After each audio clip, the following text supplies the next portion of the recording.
Hi sir, என்ன சாப்பிடுறீங்க? எனக்கு ஒரு தோசை கொடுங்க. sure. அவங்களுக்கு 2 இட்லி கொடுங்க. சரி. அண்ணா அண்ணா அண்ணா என்ன?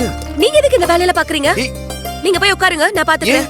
நான் இந்த வேலையெல்லாம் பார்க்க கூடாதா? நீயும் கூட தான் பெரிய வீட்டு பொண்ணு, அதுவும் போலீஸ்காரன் பொண்டாட்டி. நீயே பாக்குறல்ல, அப்புறம் என்ன? ஐயோ பரவாயில்லண்ணா, அதுக்காக நீங்க போய் உட்காருங்க, நான் பாத்துக்கிறேன். அதெல்லாம் முடியாது, நானும் பண்ணுவேன். அண்ணா சொல்றேன்ல. சாப்பிடுங்க. இங்க பாரு, இது ஃபர்ஸ்ட் டேங்கிறதுனால உன்னை இந்த வேலையெல்லாம் பார்க்க விடுறோம். நாளையில இருந்து நீ இந்த வேலையெல்லாம் பண்ணக்கூடாது.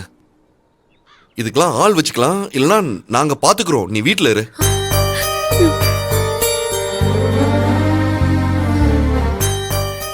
என்ன அப்படி பாக்குற? இல்ல, கூட பிறந்த அண்ணன் மாதிரி அக்கறையா இந்த விஷயம் எல்லாம் சொல்றீங்க. எனக்கு என் அண்ணன் விக்னேஷ் ஞாபகம் வந்துருச்சு. அவனும் இப்படிதான் என் மேல அக்கறை எடுத்து பாசமா பேசுவான். அதான் ஒரு மாதிரி ஃபீல் ஆயிடுச்சு. ஒன்னும் கவலைப்படாத, எல்லாரும் ஒண்ணு சேர்ந்துருவோம். Don't worry. போ. அம்மா, லைனுக்கு 2 இன்னும் வெத்தலை தோசை, கல் தோசை 2, பொடி தோசை 2, அப்புறம் ஆனியன் தோசை 2மா. சரிப்பா, ஆர்டர் நிறைய இருக்குமா? சரி, இதை எடுத்துட்டு போ, நான் ரெடி பண்றேன். அத்தை, நான் இந்த தோசையெல்லாம் ஊத்துறேன் அத்தை.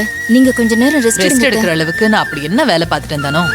அத்தை, இருந்தாலும் ஒன்னும் பிரச்சனை இல்ல. நிறைய பேர் சாப்பிட வந்துட்டு இருக்காங்க, எல்லாரையும் கவனிக்கணும்ல. நீ ஒருத்தியே எத்தனை வேலை பாப்ப? நான் பாத்துக்கிறேன், நீ போ. இத பாரு, மாவு இன்னும் தேவைப்படும், போய் கிரைண்டரை போடு போ. சரிங்க அத்தை.